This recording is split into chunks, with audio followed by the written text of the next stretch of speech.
Muy bien, vamos a estar saludando también a los hermanos que están conectados vía internet.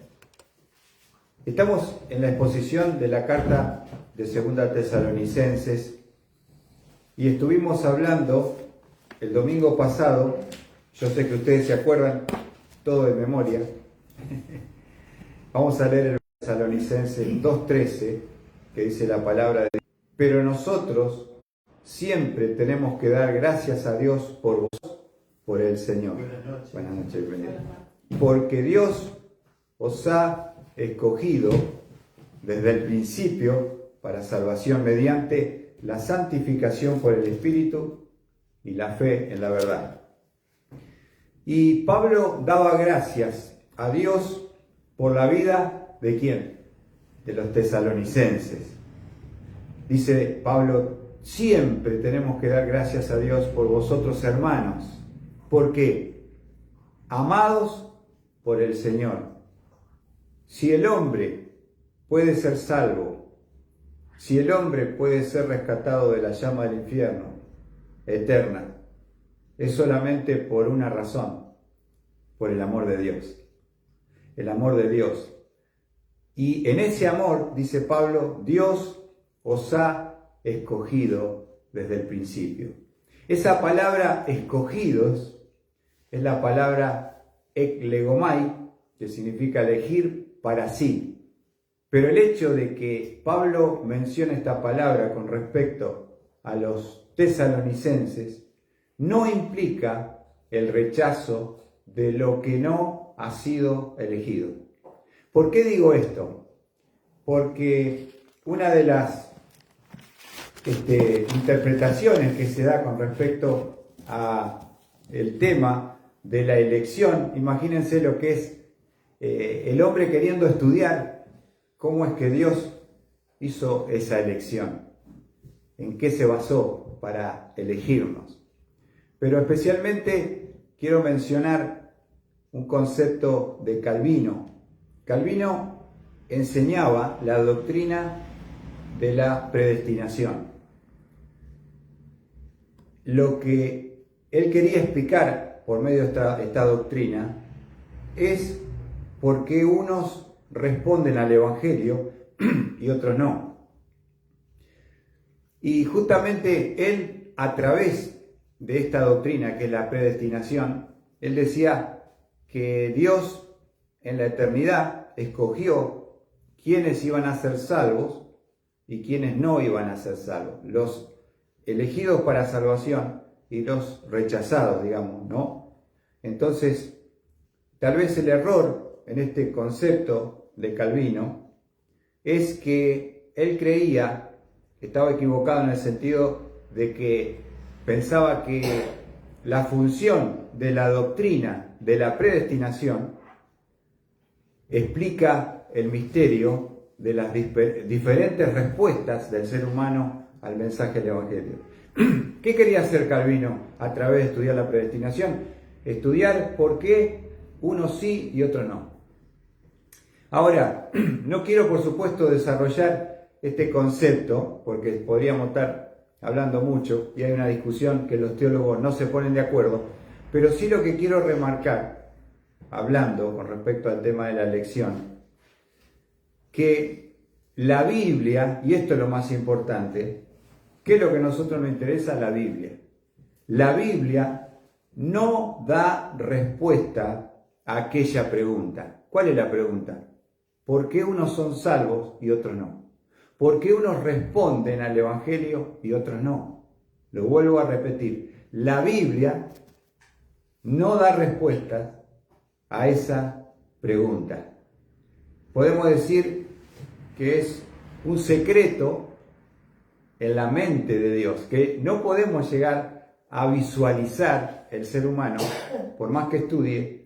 Tenemos que entender que hay un límite, porque a donde nosotros pasamos ese límite, entramos en la imaginación y en presuposiciones y terminamos diciendo algo que la Biblia no dice. Entonces, la Biblia, lo vuelvo a repetir, no da respuesta a aquella pregunta. ¿Por qué unos se salvan y otros no? ¿No? Según Calvino, él decía la elección que elegía a unos para salvación y a otros para infierno. Entonces, ahí podemos entender de que eso no está en la palabra de Dios. Ahora, nosotros no podemos explicar por qué algunos creen y otros no. Tampoco lo necesitamos saber, Debemos dejar la respuesta a Dios, las salvaciones del Señor. ¿Se entendió ese paréntesis?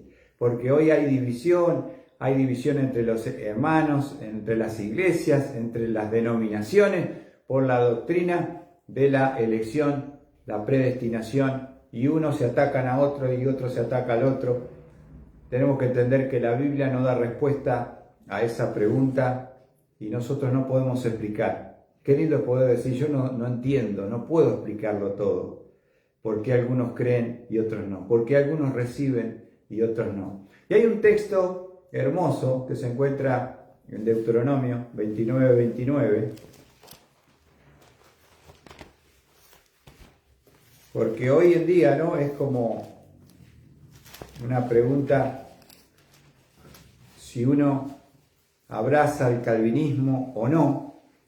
Y eso ha generado división, inclusive en las iglesias, y separación.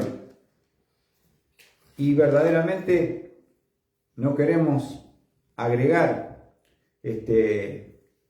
digamos así, leña a este debate, que no lo vamos a resolver, porque si no lo resuelven los que son teólogos, que son los que más conocen de la profundidad de la palabra, no creo que lo podamos resolver hoy. Pero es bueno decir, hasta acá podemos entender, y esto no lo podemos entender. ¿Qué dice Deuteronomio 29:29?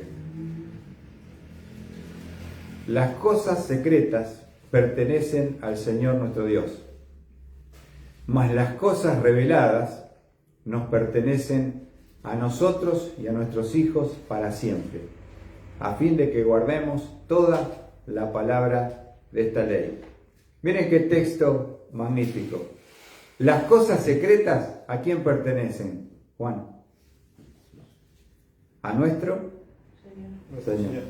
O sea, ¿se entiende? Hay cosas secretas, hay cosas que con la mente finita que tenemos y que Dios nos lo ha dejado claramente manifestado, porque si no lo podemos hacer, pero podemos usar este texto claramente. Las cosas secretas pertenecen al Señor nuestro Dios, mas las cosas reveladas nos pertenecen a nosotros y a nuestros hijos para siempre.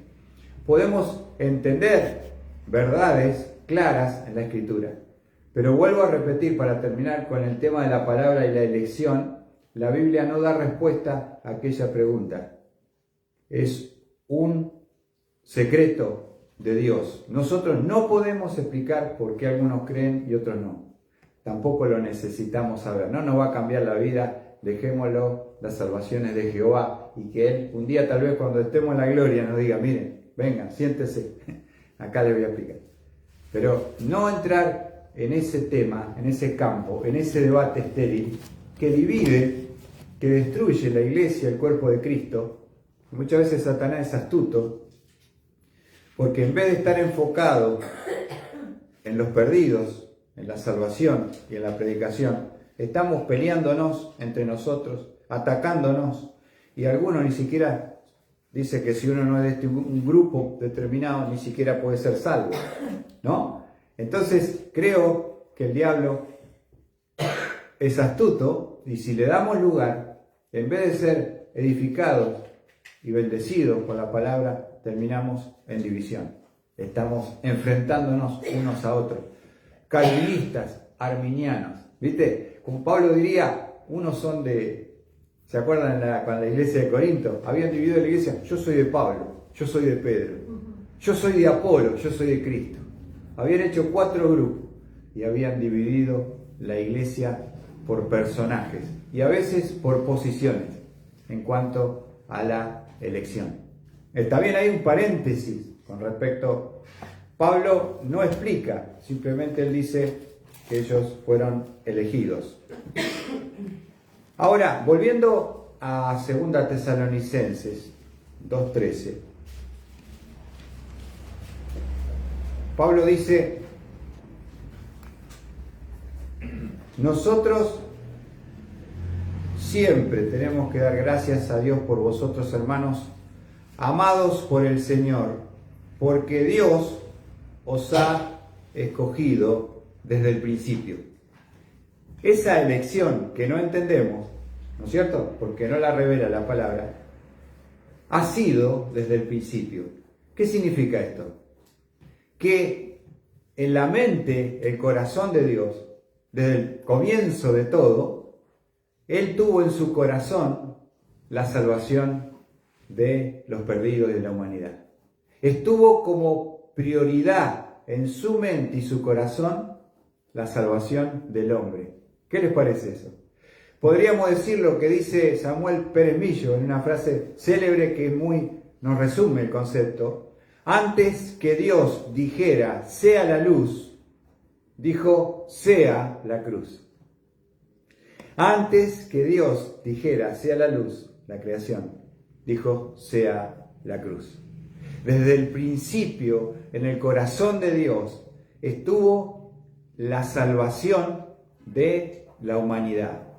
Entonces, eso habla Pablo porque Dios os ha escogido desde el principio como prioridad, lo más de su corazón, poder salvar al hombre pecador y a la humanidad perdida.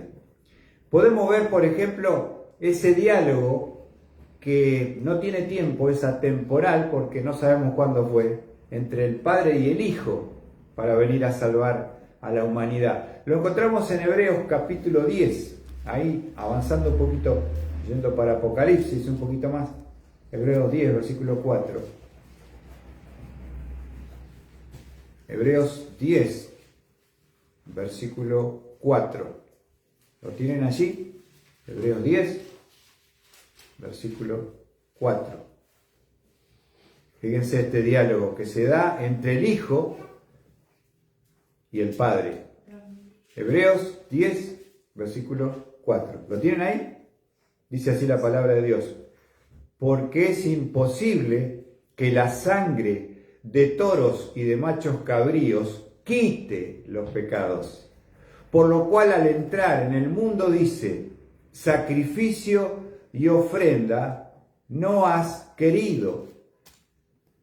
Pero mire lo que dice ahora, pero un cuerpo has preparado para mí.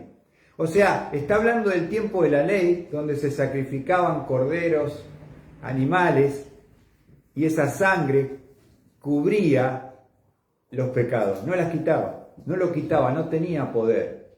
Pero un día Dios envía a su Hijo, Jesucristo, la segunda persona de la Trinidad, que va a descender, siendo Dios hizo hombre, se hizo carne. Por eso dice el Hijo, me preparaste un cuerpo para mí.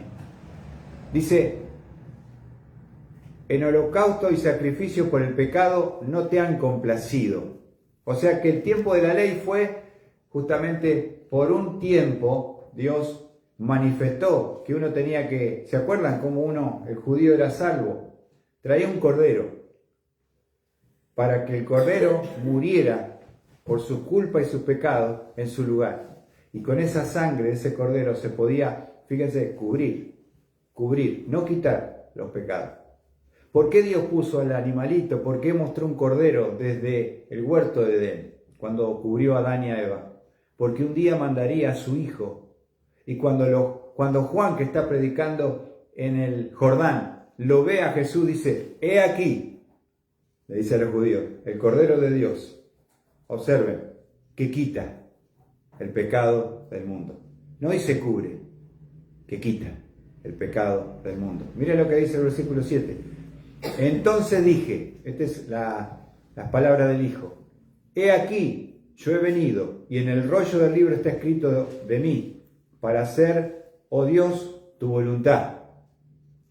O sea, fíjense ese acuerdo en la eternidad, en el principio, entre el Hijo y el Padre, para decir, un día vas a tener que descender para salvar, hacerte hombre, participar de carne y sangre, hacerte Dios, pero sos Dios, pero hacerte ser humano para salvar a la humanidad.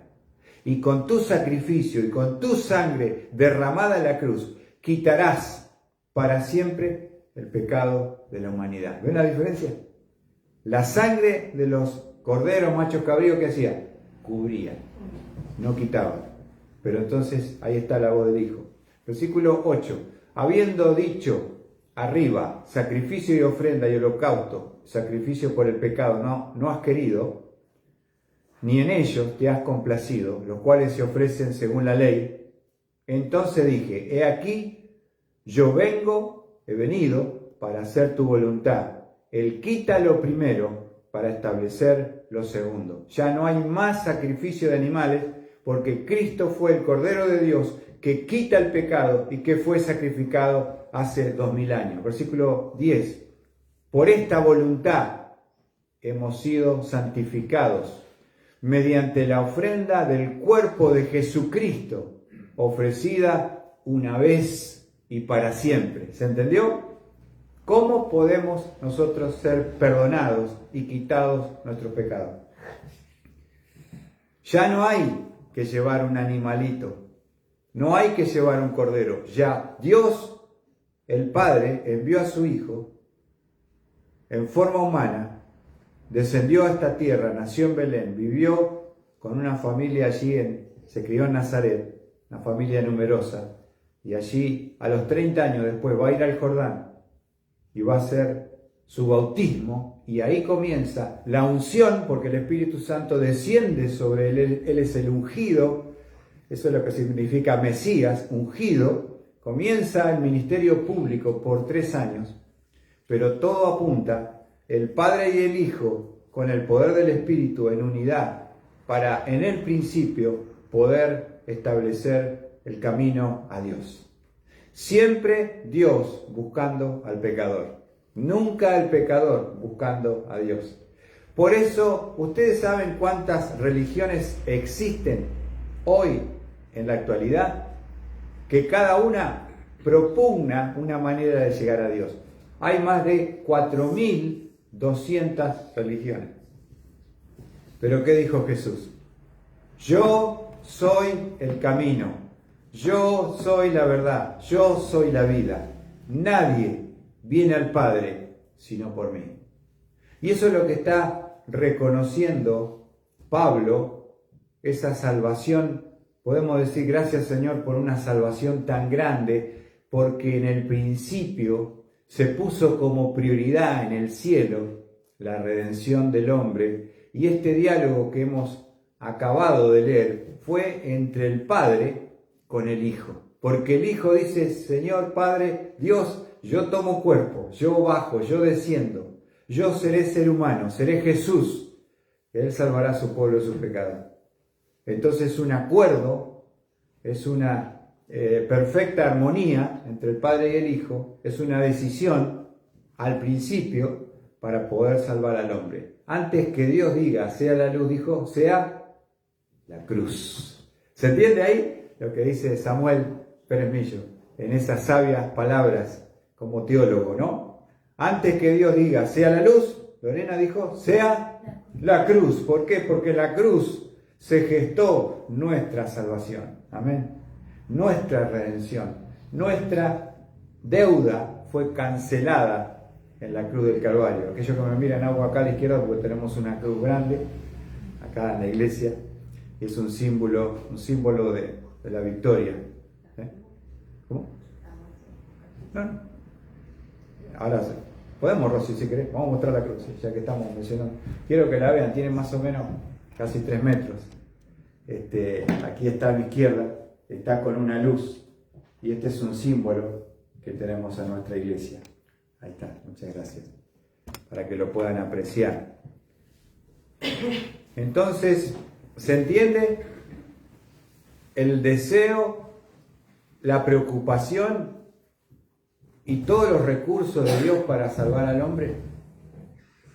Entonces, volviendo a 2 Tesalonicenses 2:13, vamos a ver por qué es una salvación tan grande que Él regaló por gracia, ¿no? pero nosotros mismos tenemos que dar gracias a Dios por vosotros, hermanos amados por el Señor, porque Dios os ha escogido. ¿Cuándo? Desde el principio. ¿Sabemos cómo, por qué fuimos escogidos? No lo sabemos. Ahora ya podemos tranquilizarnos en eso, ¿no? Pero dice, ahora va a hablar, en el versículo dice, mediante. Esa palabra mediante, ¿qué significa? Mediante es un conector que une lo que viene hablando y significa por medio de o con la ayuda de. ¿Cómo se gesta esa salvación tan grande? Primero, con una prioridad en el cielo. Segundo, podemos decir que también Dios escoge al hombre para salvación según su entendimiento y sabiduría, ¿no? Y soberanía. Ahora, nos dice después que fue desde el principio como prioridad para salvar al hombre, y ahora va a hablar cómo salva al hombre, mediante la santificación por el Espíritu. Ahora él va a detallar cómo es esa salvación. Es mediante, por medio o con la ayuda de qué. ¿Qué menciona acá la palabra de Dios? La tercera persona de la Trinidad. Porque habla de la santificación por el Espíritu. Acá se menciona al Espíritu Santo como el instrumento que Dios utiliza para santificar. El instrumento que Dios utiliza es el Espíritu Santo para santificar. Es el agente santificador. Ahora, fíjense, teniendo allí, vamos para cerca de Apocalipsis, en 1 Pedro 1:2, también Pedro lo menciona, al Espíritu Santo como el agente que santifica.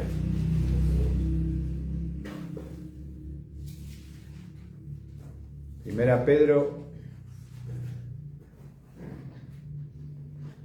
¿tenemos ahí? 1:2, Primera Pedro 1:2. Dice así la palabra de Dios. Según el previo conocimiento de Dios Padre, por la obra santificadora del Espíritu, para obedecer a Jesucristo y ser rociados con su sangre, que la gracia y la paz os sean multiplicadas. Acá está ahora Pedro está hablando. Dice, según el previo conocimiento de Dios Padre, por la obra, vuelve a decir lo mismo que dice Pablo, santificadora del Espíritu. Pero él menciona y dice, ser rociado con la sangre. Ser rociado con la sangre. Él utiliza esa expresión, Pedro. ¿Y qué podemos entender? Que el Espíritu Santo, como agente santificador, aplica al corazón del hombre o la mujer, el humano, esa sangre que el Cordero derrama en la cruz. Él es el que aplica la sangre del Cordero, del sacrificio, en el alma de la persona para santificar. Y estaba pensando en un ejemplo también, fíjense en Éxodo 12.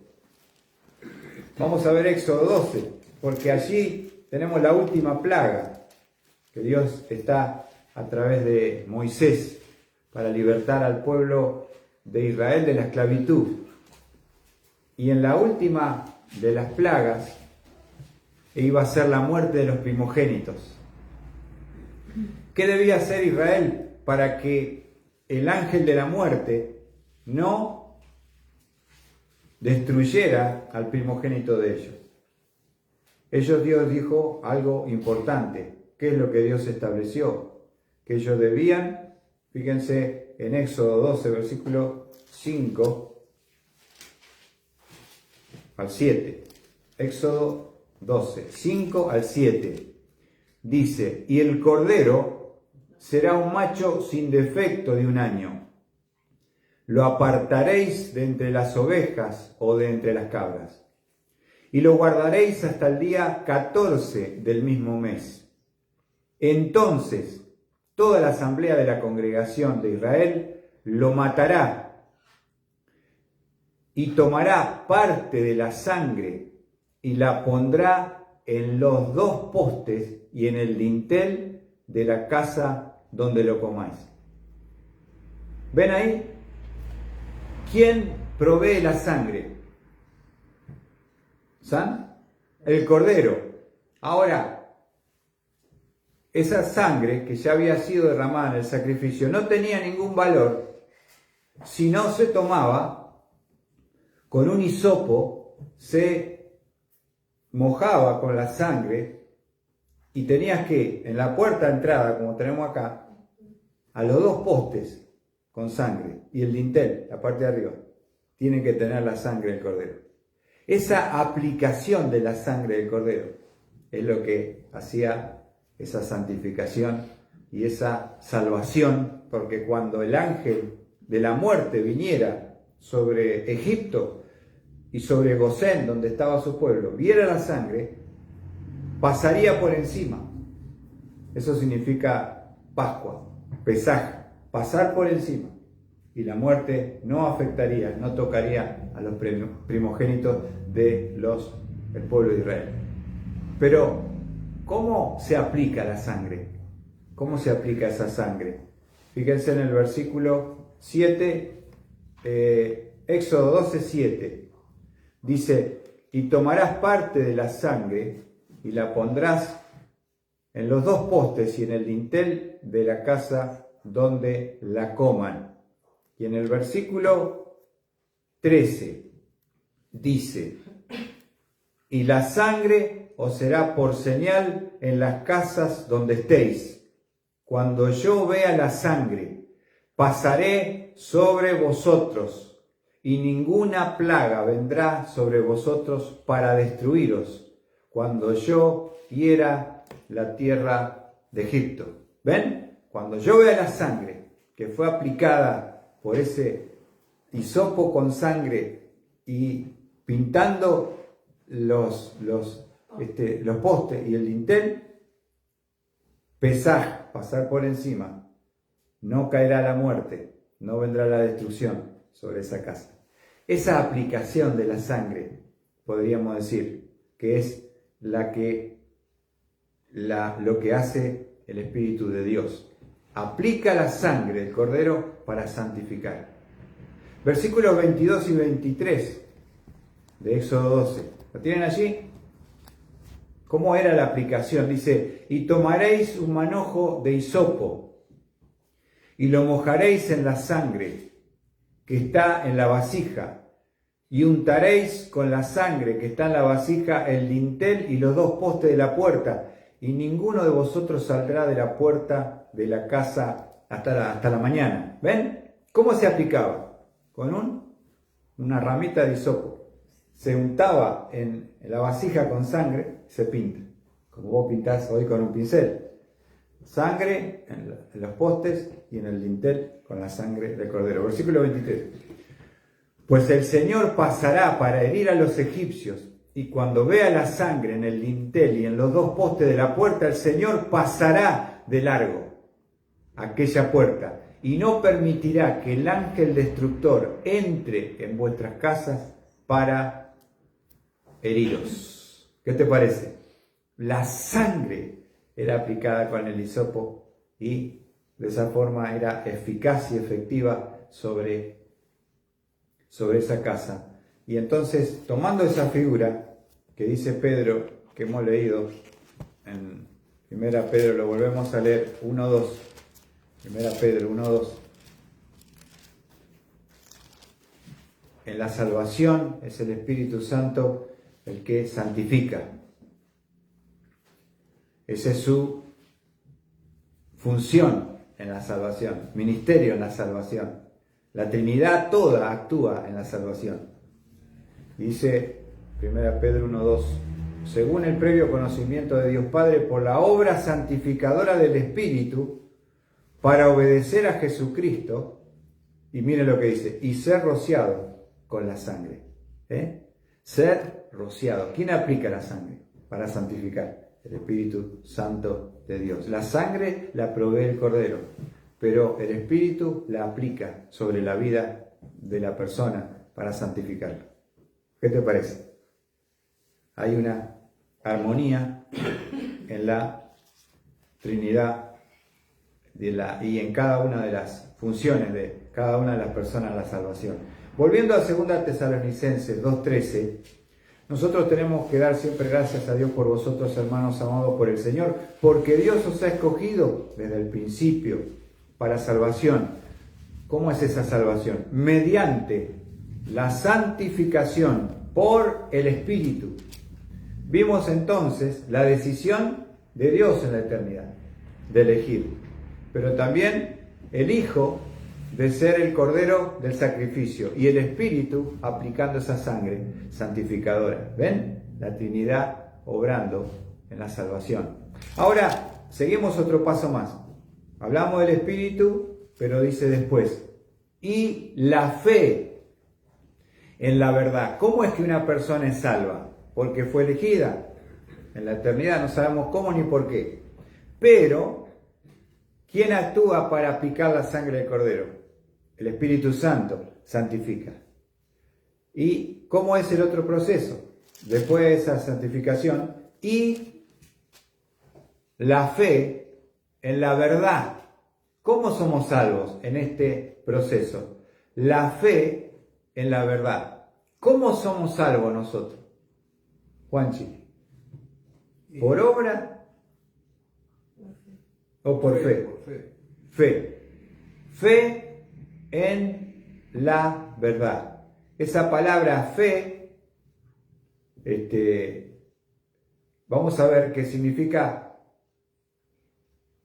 En el concepto griego, la palabra fe significa firme persuasión, una convicción basada en el oído. ¿Cómo podemos definir la fe? Fíjese, firme persuasión, una convicción basada en el oído. Cuando tú escuchas la palabra de Dios, la verdad, eso produce fe, porque la fe viene por el oír, y el oír por la palabra de Dios. Nosotros tenemos que ejercer esa fe en ese mensaje. Si no creemos, si no depositamos la fe, no podemos ser salvos. Eso es lo que está diciendo la palabra de Dios en este lugar.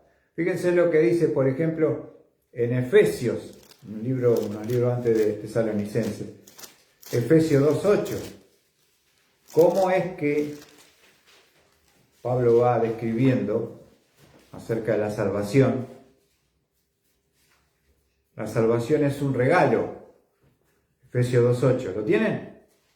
¿Qué dice Pablo? Porque por gracia.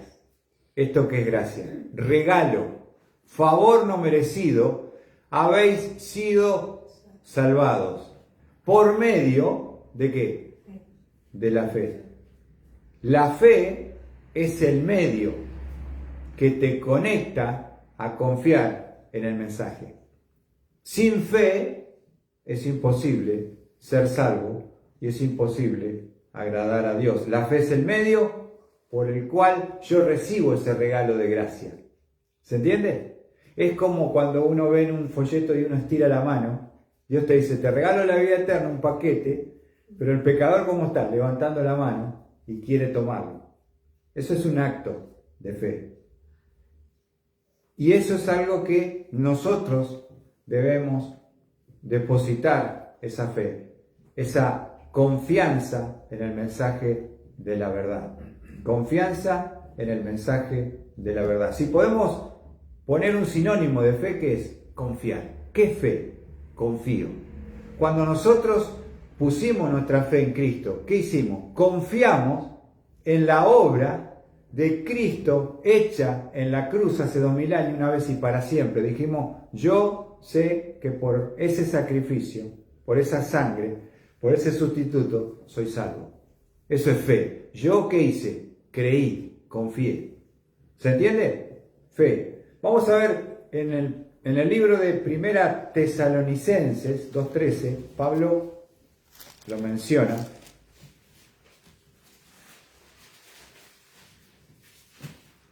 Primera Tesalonicenses 2, versículo 13, dice Pablo: por esto también nosotros sin cesar damos gracias a Dios de que cuando recibisteis la palabra de Dios, que oísteis de nosotros, ¿ven?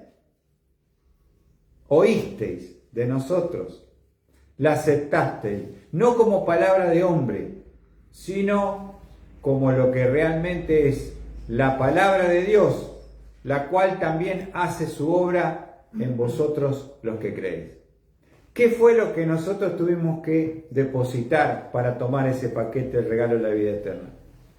Fe. Fe. ¿Fe qué es? Confiar. Confiamos de que Cristo es el único que nos puede perdonar, salvar y dar vida eterna. ¿Amén? Entonces, ¿qué dice Pablo? Porque por gracia es un regalo, soy salvo. ¿Pero por el medio de qué? Por medio de la fe. Por medio de la fe. Tengo que creer, tengo que confiar en el mensaje del Evangelio. Ahora, les quiero mostrar un ejemplo en el Evangelio de Juan, capítulo 3, donde va a estar el Señor Jesucristo hablando con el religioso fariseo Nicodemo, que vino. Estaba muy impactado por las señales que hacía Jesús y reconocía que era un maestro y reconocía que venía de Dios. Eso ya lo había pasado, ese umbral de duda, pero quería tener un poquito más de claridad. Juan 3, ¿lo tienen? Evangelio de Juan, capítulo 3. Fíjense lo que le dice Jesús a este hombre que conocía todo el Antiguo Testamento porque era maestro de Biblia, ¿no? Instructor. Juan 3, versículo 14, dice: y como Moisés levantó la serpiente en el desierto, así es necesario que sea levantado el Hijo del Hombre. Está haciendo un paralelismo con una historia del Antiguo Testamento. ¿Saben cuál fue la ilustración que obviamente Nicodemo conocía perfectamente? Es que cuando el pueblo de Israel estaba en el desierto, comienza a murmurar contra Dios. Y no tenemos agua, y no tenemos comida, y este pan que nos fastidia. Empezaron a murmurar, a quejarse contra Dios. Entonces Dios les envía serpientes ardientes que los picaban y los mataban, como castigo por su corazón endurecido. Entonces van a Moisés y dicen: Moisés, ayúdanos, ¿qué hacemos? Estamos muriendo, no tenemos antídoto. Entonces Dios le dice: hacete una serpiente de bronce, ponela en un mástil, y todo aquel que mire con fe en esa serpiente se salva. Oh, ¿se entiende lo que le está diciendo a este líder, hombre de Biblia del Antiguo Testamento, que conocía perfectamente lo que Jesús le dice? Dice en el versículo 15, 3:15 de Juan: para que todo aquel que cree, escuchen, tenga en él vida eterna. ¿Vamos a leer ahí, Lore? Para que todo aquel que cree tenga en él vida eterna. O sea, ¿cómo se salvaba la persona que había sido picada por la serpiente y el veneno empezó a correr por su sistema circulatorio y lo lleva a la muerte? ¿Valen? Y ese veneno es como ese símbolo del pecado, ¿no? Que está sobre nuestras venas y corazón y nos lleva a la muerte y a la muerte eterna y al infierno. Entonces, ¿cómo se salvaban los israelitas cuando eran picados por la serpiente? Dios le dice a Moisés: hazte una serpiente de bronce, ponela en un palo arriba, y el que mire con fe se salva. Entonces, para que aprendan, es como un castigo, pero la única forma que podían sobrevivir al veneno era ejerciendo fe, mirando la serpiente. Entonces le dice Jesús a este hombre que conocía la historia, para que todo aquel que cree tenga en él vida eterna. Entonces, ¿entendió Nicodemo lo que Jesús le dijo? Entendió.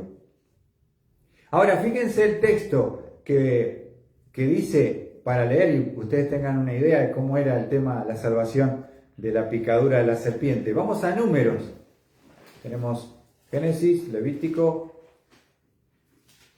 Génesis, Éxodo, Levítico, Números, cuarto libro. Número 21, vamos a encontrar el texto ahí, porque yo sé que uno, por supuesto, a veces no lo entiende, no lo conoce la historia. ¿Por qué le habla así a Jesús a Nicodemo? Porque él ya sabía la historia del Antiguo Testamento. Y este es el texto clave que, para ser salvo de la picadura de la serpiente. Número 21, ¿lo tienen? Sí. Versículo 9. Buenas noches, bienvenida. Números 21, versículo 9. Dice, y Moisés hizo una serpiente de bronce y la puso sobre el asta. Y sucedía que cuando una serpiente mordía a alguno y éste miraba a la serpiente de bronce, vivía. Miraba a la serpiente con fe y vivías. Si no la miraba con fe, moría. Qué difícil, ¿no? Porque ponete la situación, te acaba de morder una serpiente venenosa que te lleva a la muerte. Está corriendo la sangre en el sistema circulatorio, va hacia el corazón, hacia los pulmones, todo, ¿no? Y vas a morir, un paro cardíaco. Y vos decís, la miraban ahí a la serpiente, debían ejercer fe. Y de esa manera, lo vamos a leer de vuelta, y Moisés hizo una serpiente de bronce y la puso sobre un asta. Y sucedía, fíjense lo que sucedía, ¿vale? Fíjate, que cuando una serpiente mordía a alguno, y éste miraba a la serpiente de bronce, ¿cómo la miraba? Con fe. ¿Qué pasaba? Vivía. ¿Entendió Nicodemo el cuadro y el ejemplo? Sí. Porque cuando Nicodemo lo ve a Jesús crucificado, le vino a la mente, a la cabeza, que la palabra de Jesús, que no hay una serpiente clavada en un asta arriba, sino que el mismo Hijo de Dios sería clavado entre el cielo y la tierra en una cruz. Y si tú puedes mirar con fe, tú puedes ser salvo. Y eso lo podemos entender porque Nicodemo después aparece, después de que bajan el cuerpo, con José de Arimatea, van a ungir el cuerpo de Jesús y Nicodemo está ahí.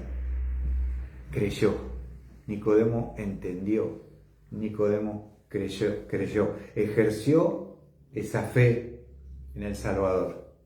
Qué maravilla es la salvación, ¿no? Fíjense Efesios, vamos al libro de Efesios 1:13. Está hablando de los pasos y el proceso en la salvación. La elección de Dios, por el amor de Dios, la santificación por el Espíritu Santo, pero la fe en la verdad. Efesios 1:13, ¿lo tienen? Dice, en Él también vosotros, escuchen los pasos, después de escuchar el mensaje de la verdad, después de escuchar el mensaje de la verdad, el evangelio de vuestra salvación, y habiendo que creído, anotá, habiendo creído, fuisteis sellados con el Espíritu Santo de la promesa. Fíjate que está apagado, ¿no? Sí. Efesios 1:3, entonces, ¿cómo es que los pasos de la fe? En Él también vosotros, después de escuchar el mensaje de la verdad. ¿Qué es el mensaje de la verdad? El evangelio de vuestra salvación. ¿Y qué parte me toca a mí? Y habiendo creído.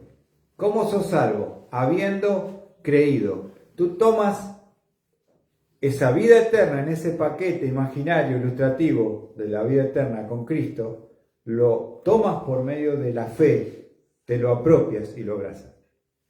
Eso es lo que yo, en mi parte, que tengo que tomar ese regalo de gracia por medio de la fe, por medio de la fe. ¿Qué les parece? Fe. Ahora, volviendo a 2 Tesalonicenses, capítulo 2, estamos viendo ese proceso de salvación, los pasos de salvación. La santificación por el Espíritu y fe. ¿Fe en qué? ¿Fe en el Gauchito Gil, en la difunta Correa? ¿Fe en San la Muerte? Hay gente que tiene fe en lo falso. ¿No es cierto? Yo creo. O sea, no es la fe en cualquier cosa. Es la fe en la verdad. ¿Y qué es la verdad? La verdad es el Evangelio de salvación. ¿Fe en qué? En el mensaje del Evangelio de salvación. Entonces, ¿se entiende ahí? Predicamos el Evangelio de salvación, porque es lo único que salva. Pero para que se salve la persona, ¿es suficiente con predicarle el Evangelio y que lo escuche y que lo entienda? No.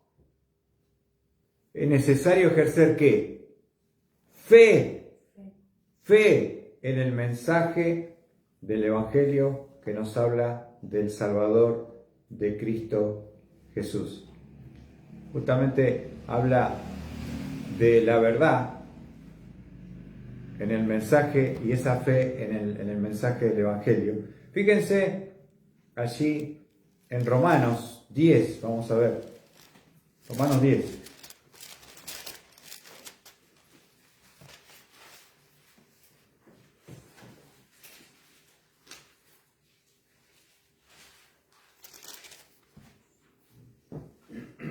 ¿Lo tienen allí? Romanos 10, versículo 9. Que si confiesas con tu boca a Jesús por Señor y crees en tu corazón que Dios le resucitó de entre los muertos, serás salvo. Porque con el corazón se cree para justicia, pero con la boca se confiesa para salvación. Por eso es lindo confesar públicamente tu fe en Cristo, si es verdadera. Cuando uno bautiza a una persona, si nunca has visto un bautismo de una persona cristiana, lo que le preguntamos es, ¿confiesas públicamente haber recibido a Cristo como Salvador personal? La persona dice, sí, confieso. Amén. En base a esta confesión, yo te bautizo en el nombre del Padre, del Hijo y del Espíritu Santo. Cree en el corazón, confiesa con la boca. ¿Está bien ahí? ¿Estamos bien? Ahora, volviendo a 2 Tesalonicenses 2, 14, por eso es importantísimo creer en el Evangelio, y terminamos aquí leyendo el versículo, lo vamos a desarrollar el otro domingo. Dice, leemos la parte del 13 final, la santificación por el Espíritu y la fe en la verdad, y el 14 dice, y fue para esto, perdón, y fue para esto,